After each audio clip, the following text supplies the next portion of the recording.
सतयुग में धर्म के 4 चरण थे, सत्य, दया, दान, पवित्रता। लेकिन महाराज जब कलयुग आ गया तो तीनों चरण टूट गए। केवल सत्य के नाम पर जब दुनिया टिकी है, और उस सत्य पर भी महाराज कितना कुठाराघात होता है।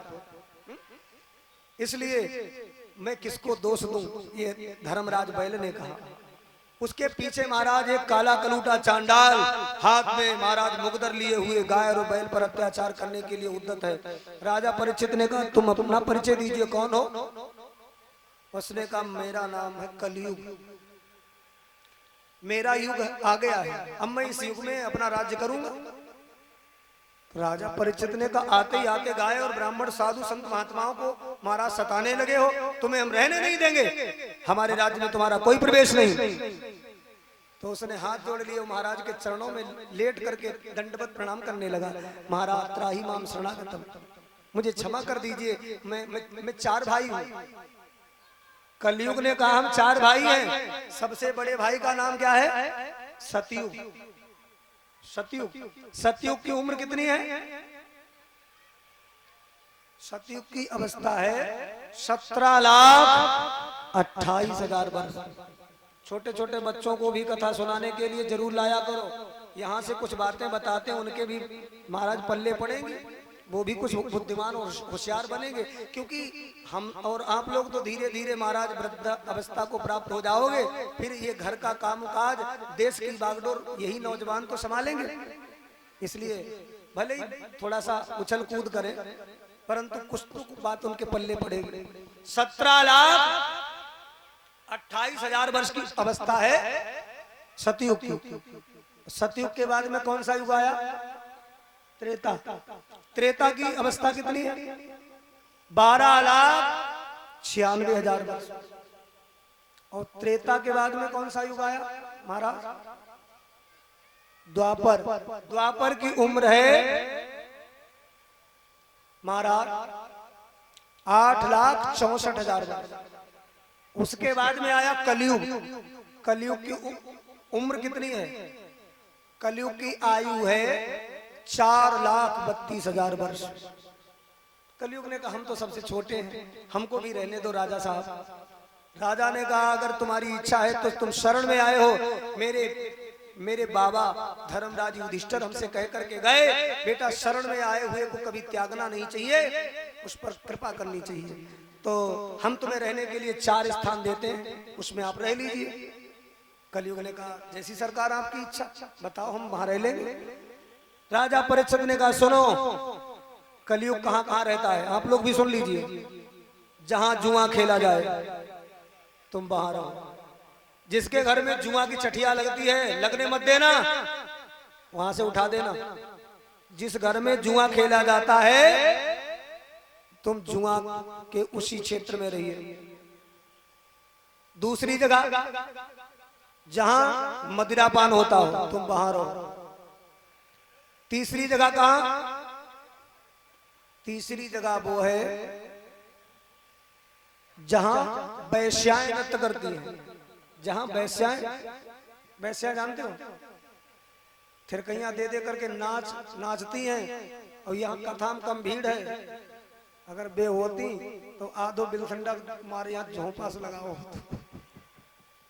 और मना करने को हो तो पुलिस बुलानी पड़ती, तब जाके कंट्रोल कर पाते। वैश्याएं जहाँ नाचती हैं तो साथ कलयुग जितते हैं ये सब आते हैं, क्योंकि वे उनके प्रेमी होते हैं। और ऐसे लक्ष्मी उनके ऊपर फेंक आता, यहाँ देखो कहती जैसे कथा सुनाई रहे। ऐसे 2-4 व्यक्ति आओ, बेचारे धीरे धीरे रखे थे चुपचाप और आराम से बैठ जाए। और वहां तो ऐसे पैसा की वहां पर कीमत नहीं होती, लक्ष्मी को ऐसे फेंकते हैं ले। तो ये है, तो जहां वैश्याएं नाचती हैं वहां कलयुग तुम्हारा निवास होगा। 3 स्थान हो गए। चौथा स्थान कहां?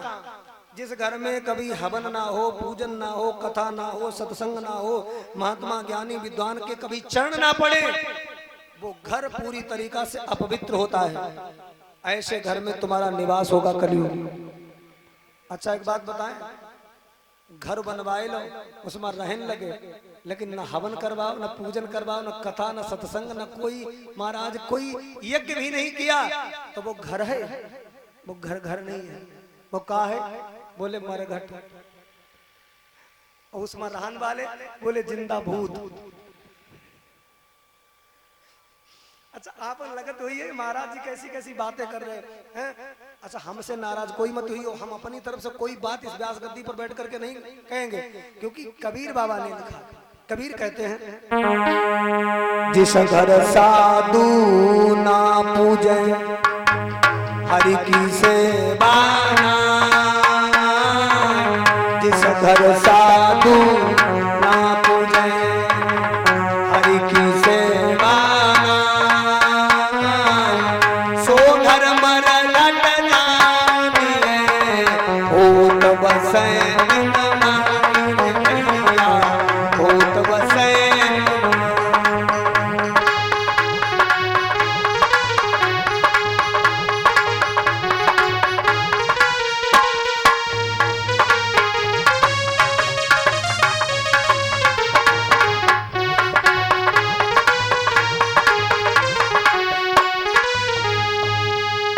जिस घर साधु ना पूजे हरि की सेवा ना है, भगवान को भोग नहीं लगते हैं, पूजा प्रार्थना नहीं होती, हवन नहीं हुआ, वो घर मरघट जानिए भूत बसे तिन माए। ऐसे घर में कलयुग तुम्हारा निवास होगा। तो जिसके घर में पूजा होती रहती है, भगवान को आसन लगो है, भगवान की आरती वंदना होती है, उस घर में कलयुग दूर से ही लौट जाता है। बोले इस घर में प्रवेश नहीं करेंगे, ये कोई भक्त का घर है? तुलसी का पौधा लगा है, घर में स्वास्तिक चिन्ह है, और घर में ठाकुर जी बैठे हैं, वहां पर कलयुग कैसे जाएगा? उसकी हिम्मत नहीं पड़ती। और जिसके घर में लड़ाई झगड़ा लफड़ा कलह मची रहती है, जूठे बर्तन पड़े रहते हैं, माताओं ध्यान रखना, यदि अपने घर में लक्ष्मी की बढ़ोतरी चाहती हो तो कभी भी महाराज गूंथ करके संजय को आटा मत रख दो, फ्रीज नहीं रखना चाहिए।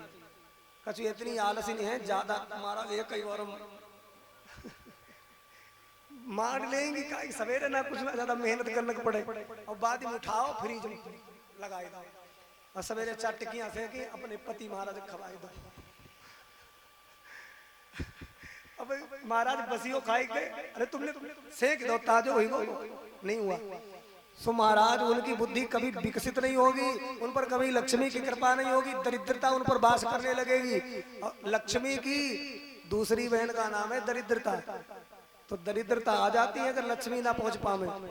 तो ध्यान रखना, घर में कभी शाम को जूठे बर्तन मत रखा करो, क्योंकि लक्ष्मी तब आती है जब घर में महाराज सुंदर साफ सफाई, ठाकुर जी का दीपक जलता हो, आ जाती है बैठ जाती है। लेकिन जब ऐसी स्थिति देखते हैं जूठे बर्तन पड़े महाराज सब इधर उधर, तो फिर दरिद्रता प्रवेश कर जाती है, गरीबी। इसलिए ध्यान रखना मेरे भगवत प्रेमियों, ये स्थान कलयुग के रहने के हैं। कलयुग ने कहा महाराज आपने जैसी कंडीशन देखी तैसे आपने गलत स्थान दे दे। अरे एक तो अच्छा सा ड्राइंग रूम दे दीजिए जिसमें बैठक हो जाए थोड़ा। अरे कोई आता है मिलने जुलने वाला तो उसके लिए भी तो होना चाहिए। राजा परीक्षित ने कहा तुम मांग सकते हो अपनी तरफ से। उसने कहा महाराज हमें कंचन में निवास और मिल जाता, हम स्वर्ण में रहना चाहते हैं। राजा परीक्षित ने कहा जाओ हम तुम्हें वचन देते हैं कि तुम स्वर्ण में भी रह सकते हो।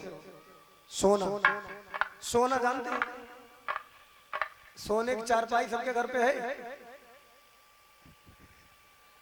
सोने वाली चारपाई है,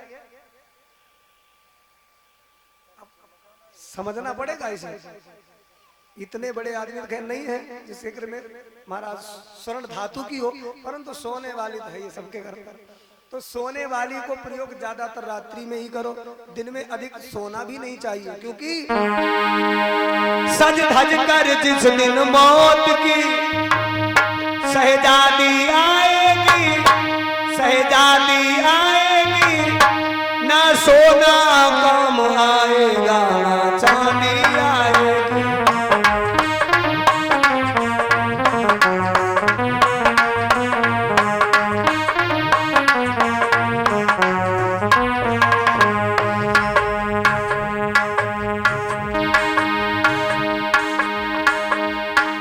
अच्छे की करम जो तूने पाया मानुष तन, अरे पाया मानुष तन, और पाप में क्यों भटक रहा है पापी तेरा मन।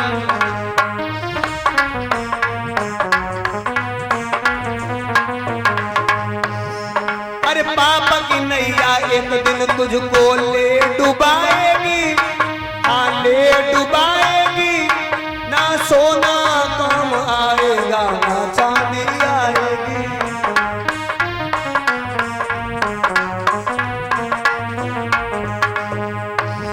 ना सोना काम आएगा ना चांदी आएगी।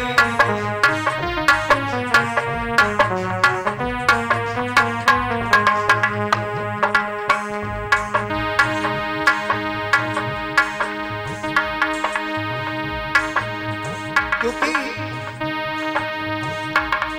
अरे पंछी है तू पिंजड़ा पिंजड़ा खोल कर उड़ जा, और माया मोह के सारे बंधन तोड़ के उड़ जा।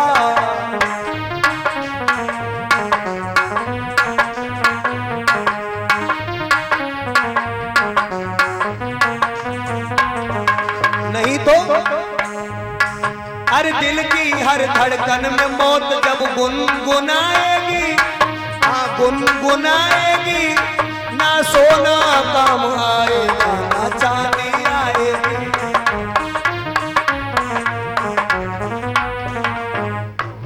जो सत्संग कर रहे हो ना, यही काम में आए हो, यही तुम्हारे साथ जाएगा, यही दौलत तुम्हारे भवसागर को पार कराएगी। अन्यथा जितना यहाँ सब कुछ है, सोना चांदी हीरे जवाहरात मणिमाणिक, ये सब यहीं छूट जाएगा। इसलिए यहाँ की दौलत तो कमा ली, वहाँ की भी तैयारी कर लो। हा? दौलत के हो पुजारी, क्या तुम्हें इसकी भी खबर है? इस घर से भी बढ़कर के हमारा कहीं दूसरा घर है, वहाँ भी तो जाना पड़ेगा।